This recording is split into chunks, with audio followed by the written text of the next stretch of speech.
Shalom, shalom, and welcome. Welcome to the White Rose Family Channel. If you're tuning in for the first time, my name is Symmanayah, and these are the words I'm compelled to present to an awakening set-apart nation, to those who seek to do the will of the Almighty Father, to you who are drawn by Him to His word, who comes in the name of Yahusha, referencing John 6:44. Before I get into this segment, I want to say that the views expressed in these messages do not reflect the views of the owners, managers, shareholders, and or sponsors. With that said, let's get started. My brothers and sisters, in this segment is the continuation of the series EndTime Manifest. I spoke of an introduction, my brothers and sisters, regarding this. I spoke of the need to have a plan. I spoke of the need for people in order to execute a plan. Now, in this segment, I want to address, not exhaustively, meaning I'm not going to speak about everything about water and food, but I do want to address the fact that the people involved in the plan of Yahuah will require water and food. Now, we may take this for granted and say, no kidding, Symmanayah. But have we given thought to what challenges we will face as water becomes scarce, as food becomes scarce? Have we given thought to how we will manage our emotions and still function without fighting over water or food?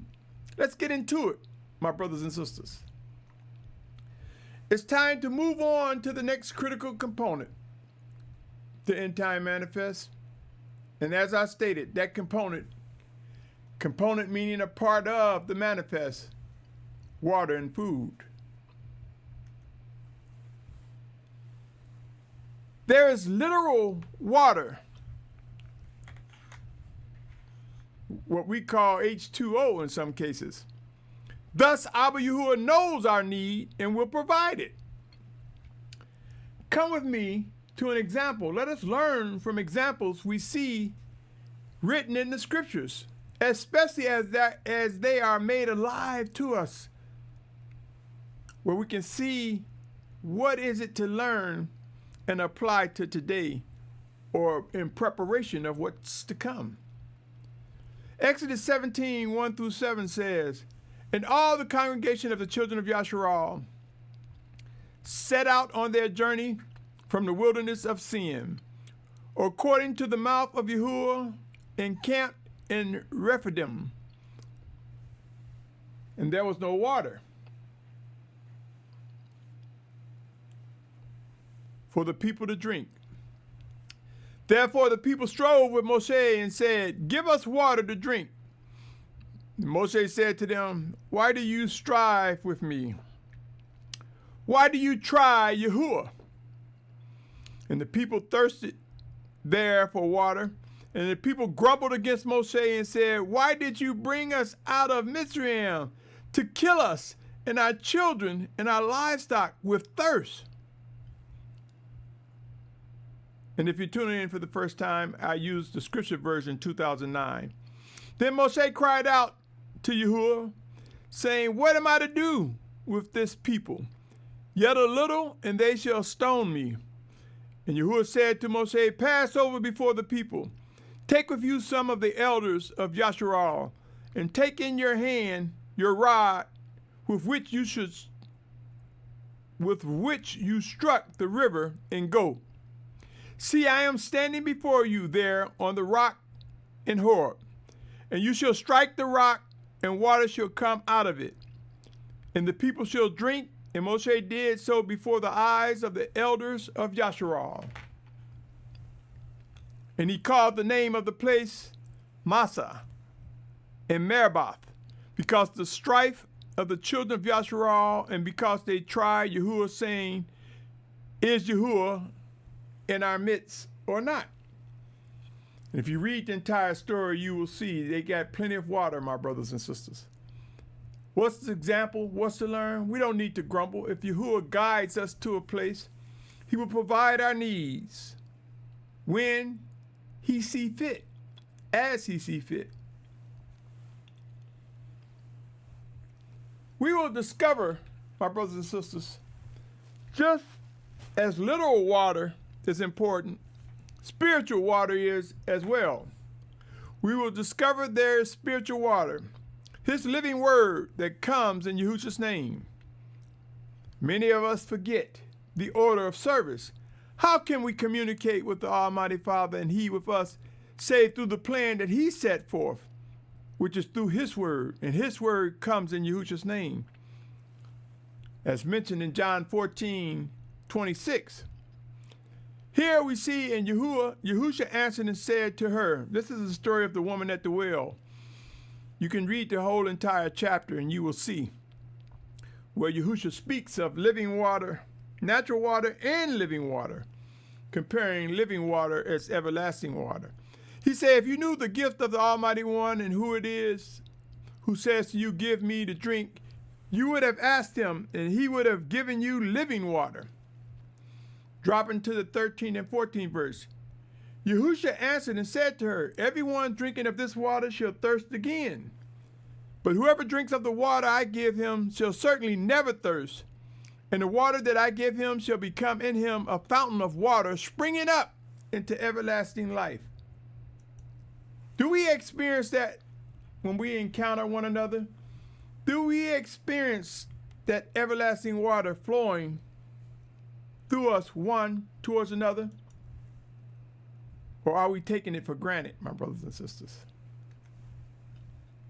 There's more to be said about spiritual water, Abba Yahuwah's word.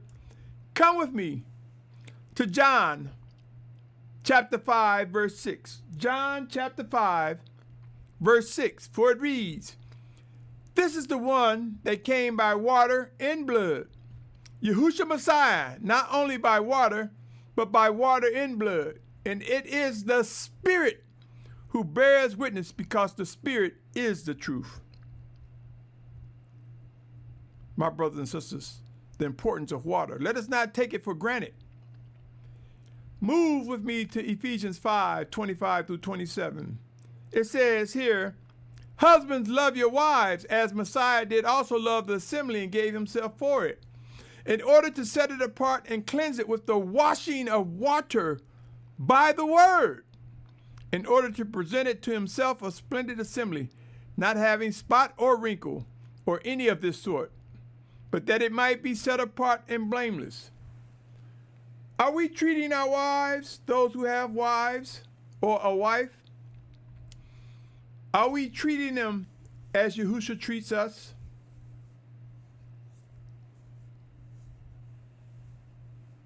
Or are we dictating, ordering, ruling over them without wisdom? Wisdom calls us to look in the mirror and see, how does Yahusha treat us? This is how we should treat our wives. When we discover how beautiful it is to be cleansed by the word of Abba Yahuah, our thirst will enlarge. When we see the joy in being cleansed by his word, his living water, that makes us better. That improves our walk, our worship, our obedience to him. Yashar'al, my brothers and sisters, do not take for granted, as end times ramp up, as living conditions are challenged. We need to be mindful of how to manage our emotions as we face the challenges regarding water and food. I presented the need to be mindful of priorities. I also introduced the workings of a plan. People are needed to complete a plan. And it is important to know people will need water and food. I cannot say that enough for you to know that the Almighty Father knows that we need the things to accomplish the task that he's given us and will give us, Yashar'al.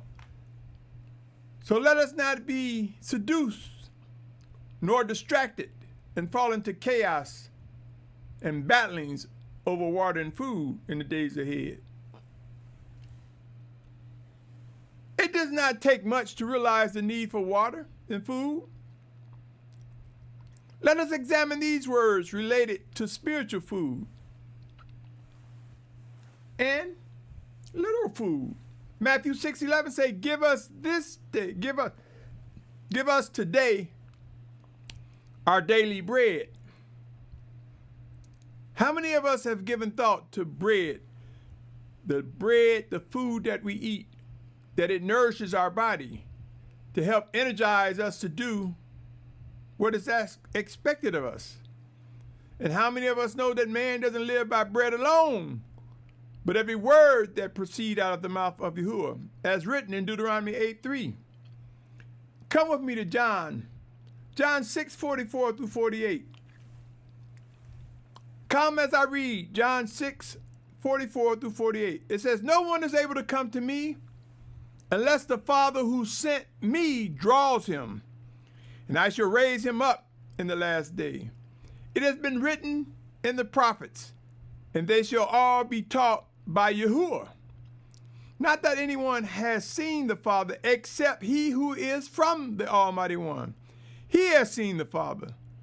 Truly, truly, I say to you, he who believes in me possesses everlasting life. I am the bread of life. Just as we eat natural bread and it nourishes our bodies, as we learn more of Yahusha, as we consume more knowledge, wisdom through the Almighty Father as a result of fearing him, as Proverbs 1:7 mentioned, as we partake in the bread of life, my brothers and sisters, let us not be hoarders, but let us share with others. When someone speaks a word of knowledge, wisdom, when someone contributes a better understanding or reinforce the understanding that we have, let us understand that's participating in receiving our daily bread, that bread of life, the actions of set apartness that comes as a result of the Spirit of Yahusha working in us. Even though rough times are ahead, my brothers and sisters, we must realize there are dietary laws that we are required to obey. Yes, water and food, no matter how scarce it gets, we are not to deviate or ignore the dietary laws. Laws that tell us what foods are clean and what foods are not. I encourage everyone to read Leviticus 11 chapter, since there are different translations of the scriptures, and for time's sake, I will just cite where you can read to learn about the dietary laws. That's Leviticus 11 chapter. Leviticus 11 chapter speaks on the foods we are allowed to eat versus those that are deemed unclean. Believe it or not, our physical health and spiritual health are affected by what we eat. Time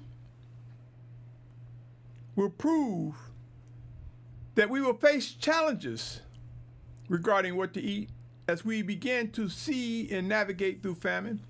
Take the time to read it and learn the dietary laws. Take the time to read Leviticus 11 chapter, my brothers and sisters.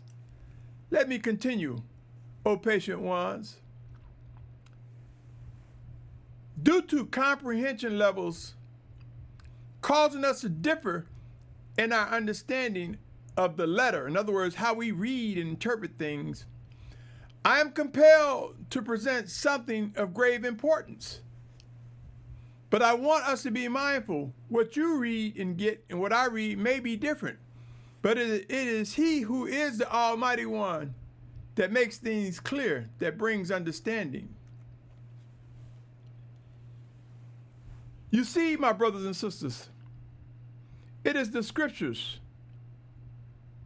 that inform us. The scriptures inform us that the letter kills, but the spirit gives life. I will read that passage and tell you why. Although I mentioned the why is to bring unity and understanding, unity and comprehending. 2 Corinthians chapter 3, verses 4 through 8 reads, 2 Corinthians chapter 3, 4 through 8 read, "And such trust we have towards the Almighty One through the Messiah. Not that we are competent in ourselves to reckon any matter as from ourselves, but our competence is from the Almighty One." You see, my brothers and sisters, that natural competence, the way we've been programmed, how we was raised, the environment we've been in, tends to shape our natural competence. But we are to look beyond that and discern what the Spirit of Yahuah has to say about a matter as he come to us in his word in the name of Yahusha. It say, "Who also made us competent as servants of a renewed covenant, not of the letter, but of the Spirit. For the letter kills, but the Spirit gives life. But if the administering of death in letters engraved on stone was esteemed, so that the children of Yashar'al were unable to look steadily at the face of Moshe because of the esteem of his face, which was passing away, how much more esteem shall the administering of the Spirit not be?" My brothers, my sisters, let me continue. Come with me to Acts 10th chapter. Acts chapter 10, verses 9 through 16. For it reads, "And the next day they were on their way and approaching the city. Kepha went up to the housetop to pray about the 6th hour.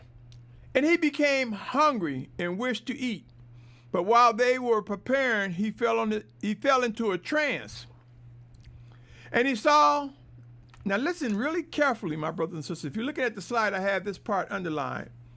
"He saw heaven opened in a certain vessel like a great sheet." A certain vessel like a great sheet, bound at the four corners, descending to him and let down to the earth, in which were all kinds of four-footed beasts of the earth, and wild beasts, and creeping creatures, and the birds of the heaven. And a voice came to him, "Rise up, Kepha, slay and eat." Now notice I have this in bold. Rise up, Kepha, slay and eat. He did not say slay and eat everything that I've showed you. You see, so many people with their comprehension level thinking that the Almighty Father was testing Kepha by ordering him to eat anything that he showed him and that is sanctified by his word. That's a lie, my brothers and sisters. It showed him all kinds of four-footed and told him to slay and eat. But Kepha had a choice of what to slay and eat, if he should slay and eat. But Kepha just focused on all of it and responded, "Not at all, Master, because I have never eaten whatever is common or unclean." You see, the Almighty Father didn't tell him to eat it all. Peter, he was only focused on, well, whatever's unclean, I'm not going to eat it. Not saying, I see what I can eat and what I can't eat. There's a point to this, my brothers and sisters. Stay with me. "And a voice came to him again the second time. What the Almighty One has cleansed, you do not consider common." And this took place 3 times, and the vessel was taken back to heaven. Notice it said, what the Almighty One has cleansed, you do not consider common. He didn't say, I'm showing you all cleansed food. He showed them all the food. And if Kepha would have been focused, and if Kepha would have understood, he would have recognized the need to discern what was common and what was not. What was edible and what was not. Again, they take that passage and they believe that because he sent that scroll down that he wanted him to slay and eat everything. It didn't say that. Didn't say all. There's more to the story regarding slay and eat. Stay with me, Yashar'al, as I go to Acts 10th chapter 25 through 29. Listen carefully, my brothers and sisters. It reads, Acts 10, 25 to 29. And it came to be that when Kepha entered, Cornelius met him and fell down at his feet and bowed before him. But Kepha raised him up, saying, Stand up, I myself am also a man. And talking with him, he went in and found many who had come together. And he said to him, You know that a Yehudi man is not allowed to associate with or go to one of another race. Now hear these key words, my brothers and sisters. But the Almighty One has shown me that I should not call any common or unclean, any man common or unclean. See, Kepha had called all of what was revealed to him. He didn't say all. Kepha just said he just wasn't going to eat what is common. He didn't have a wholesome dialogue with the Almighty One. And the Almighty One let him know the things that I clean, the things that I touch, you can eat. So it is with man, my brothers and sisters. It mentioned another race. But what makes those outside the race of Hebrews, what make them clean is the spirit, the blood of the Lamb, Yahusha, the Spirit of Yahuah. For Gentiles who are drawn by the Almighty Father are clean by the Almighty Father. Those who are drawn to his word, those who are grafted in by Yahusha Mashiach, by the blood of the Lamb. So Kepha realized the need to discern and obey and understand what is right in the eyes of the Almighty Father. He goes on in the 29th verse saying, That is why I came without hesitation when I was sent for. So I asked, Why have you sent for me? You see, my brothers and sisters, there are so many teachers, instructors, pastors, bishops even, who get this wrong.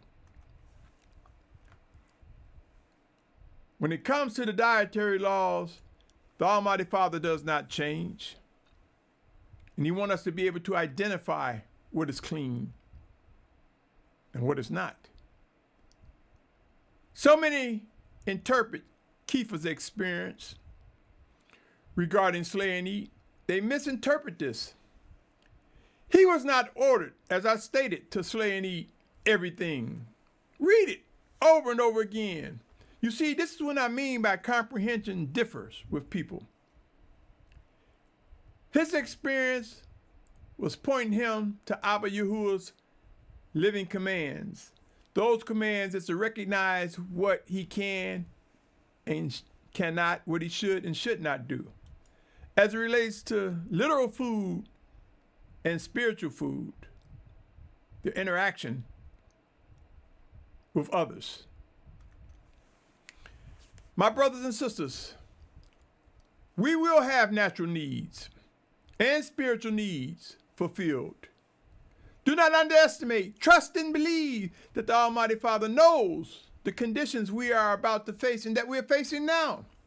Let us trust and obey Abba Yahuwah, who comes in the name of his word, Yahusha.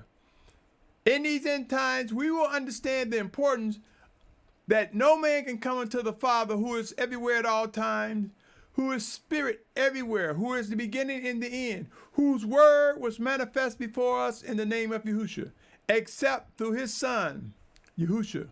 It's saying son because it's representing his word, the physical presence of Yahusha, the physical presence and the spiritual presence of Yahusha is reflective of Yahuwah sending his word to us. This is how we are able to understand and speak to one another. We will have natural needs, my brothers and sisters. and spiritual needs. Let us not take them for granted. Let me continue. Do not worry. Our knee-jerk reaction will be as we face famine and drought, shortage of water and food. There will be a knee-jerk reaction to grumble, to mumble, to get angry, to battle, to fight, to covet. Some will be inspired to lie, to try to hide what they have because they don't want to share it. My brothers and sisters, don't worry. Don't worry. Come with me to Matthew 6, 25 through 34. Matthew chapter 6, verse 25 through 34 says, because of this I say to you, do not worry about your life, what you shall eat or drink, or about your body, what you shall put on. Is not life more than the food, and the body more than the clothing? Look at the birds of the heaven, for they neither sow nor reap, nor gather into storehouses, yet your heavenly Father does feed them. Are you not worth more than they? And which of you, by worry, is able to add one more cubit to his lifespan? So why do you worry about clothing? Note well the lilies of the field, how they grow.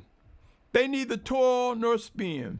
And I say to you that even Shalum in all his esteem was not dressed like one of these.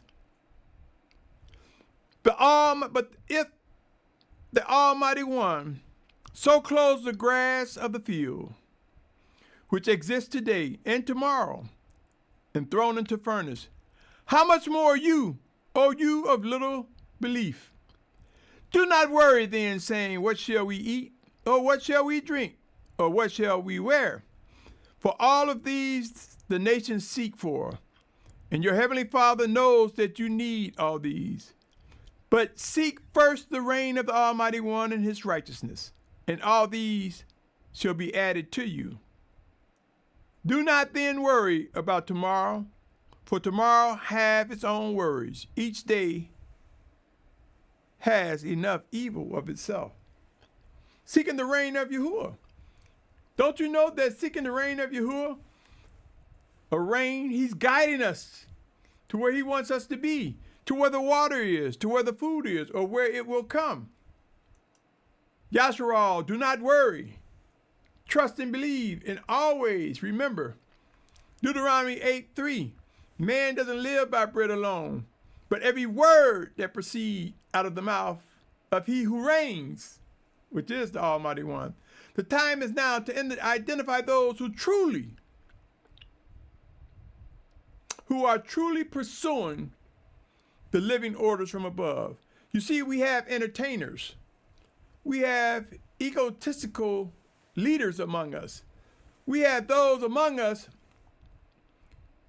who don't understand what discerning the voice of the Almighty Father is about. We have those among us who rather magnify the words Ruach HaKodesh, which means set apart spirit, than recognize the power in the name of Yahuah, whose word come to us in Yahusha's name. So by saying in Yahusha's name, there is power when backed by the influence from the Almighty One. Let me continue, O Yashar'al. The need to identify those who truly are pursuing living orders is now.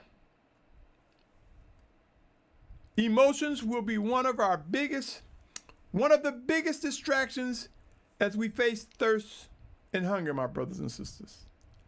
Let us trust and believe. Water and food will be provided. Sure, you may be gathered, moved to another position, another location. Doesn't mean he's going to guarantee you the plushest of salads or the heartiest of piece of beef or the most flavorful bread. You see, my brothers and sisters, there are things that are more important than that literal food. And we will understand how that inward man, and through prayer, we can look forward to how the Almighty Father is guiding and leading us and therefore we will be able to navigate through all the challenges that comes before us. Yashar'al, my patient one, who's listening to this video, thank you for your patience. Stay with me. Let me take you to these words. Hear them or read them carefully, my brothers and sisters. Proverbs 25, 19 through 22. Proverbs 25, 19 through 22. Sure, you may have read it more than once. You may have even said, I think he said it before in another post. That does not make the scriptures null and void. So come with me. Proverbs 25, 19 to 22. It reads, trust in a treacherous man in time of distress is like a broken tooth or a foot out of joint. See, let us not trust in a treacherous man who may be trying to manipulate us, unlearned or undiscerning, without the skills to lead us to water and food. One who takes away a garment in cold weather is like vinegar on soda and a singer of songs on an evil heart. This treacherous man. If your enemy is hungry, give him bread to eat. And if he is thirsty, give him water to drink. Believe it or not, my brothers and sisters, this is speaking literally and spiritually. If you are able to receive this. It says, for you are heaping coals of fire on his head, and Yahuah rewards. You see, coals of fire. Fire consumes the things that are not necessary. Fire refines. In our decision making, in our actions, my brothers and sisters. You see, as we come together, as we begin to get closer to one another, Yashar'al, the need to encourage one another is important.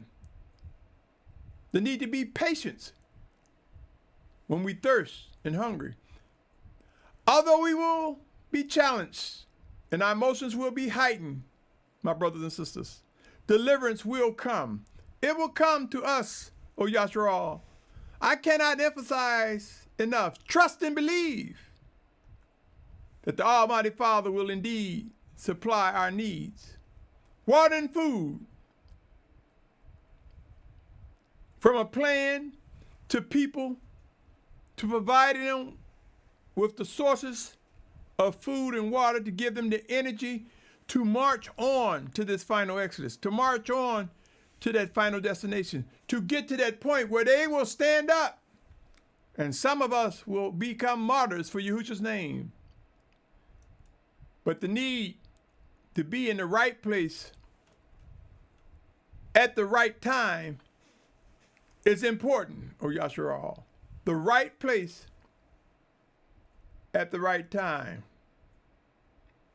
Remember, our emotions will be challenged. Let's seek to discern. There's a reason why the scriptures talk about pray without ceasing. Water and food. If necessary, listen to this again. For there are some challenges that we can overcome and we will manage wisely as it relates to water and food. Yashar'al, my brother, my sister, if you have listened to this from beginning to end, if you have heard me out as I state the case for not taking water and food for granted and understanding the priorities of spiritual water and food versus literal water and food, not necessarily in one order or the other,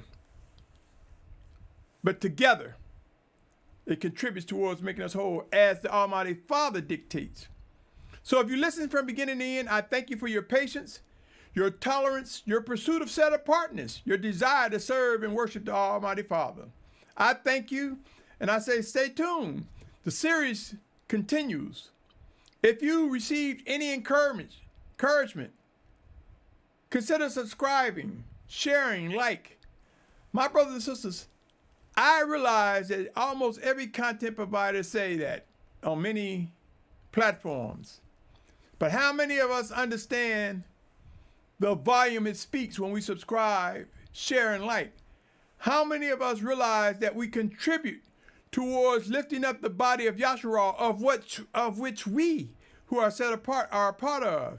Do you want to contribute to the lifting up of the body of Yashar'al, the lifting up of Yahusha, our Mashiach, the lifting up and magnifying of the word of the Almighty Father Yahuah that comes to us in Yahusha's name? Consider subscribing. Help me, O Yashar'al. Help us. Help the one in the mirror. For there may be someone you share these words or this channel with that may discover something that they present to you at a time of need, in a time of need. So do not underestimate the power of subscribe, share, and like. I think I've said enough on that. And I say again, stay tuned. The series continue, my brothers and sisters. End time manifests. There are details and processes that we who will become known as the children of obedience will adhere to. On that note, shalom, shalom, my brother, my sister, my family, shalom.